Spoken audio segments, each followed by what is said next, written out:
Supreme court में पाकिस्तान तहरीक इंसाफ के साबिक चेयरमैन व बानी इमरान खान और वाइस चेयरमैन शाह महमूद कुरैशी की साइबर केस में जमानत का तहरीरी फैसला जारी कर दिया। इलेक्शन कमीशन ने आम इंतखाबात के लिए कागजात नामजदगी के रसीद और जमा कराने से मुताल्लिक शिकायत का नोटिस ले लिया। मुल्क में आम इंतखाबात के मौके पर पाकिस्तान मुस्लिम लीग और इसके मुकाम पाकिस्तान पार्टी (IPP) के दरमियान बहाल इंतखाबी इत्तेहाद ने पेशरफ नोटिस की। फवाद चौधरी के भाई फैसल चौधरी ने फराज चौधरी की गिरफ्तारी पर विद्रोह करते हुए कहा कि फराज चौधरी साबिक वजीर फवाद चौधरी के कागजात नामजदगी जमा कराने गए थे।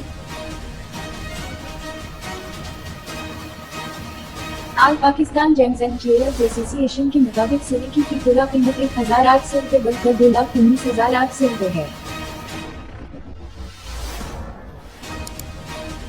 पेशावर, मुहिम्मा इंसदाद दाश्तगर्दी, CTB ने दाश्तगर्दी और भताखोरी में मुलव्वस अफगान बाशिंदों से मुताल्लिक रिपोर्ट जारी कर दी। अजहर अमरीकी मीडिया ने अल-शिफा अस्पताल में हमास की मौजूदगी का इसराइली विधवा मशकूक करार देते हुए कहा है कि इसराइल हमास की जानिब से अस्पतालों को इस्तेमाल करने की शवाहद देने में नाकाम रहा।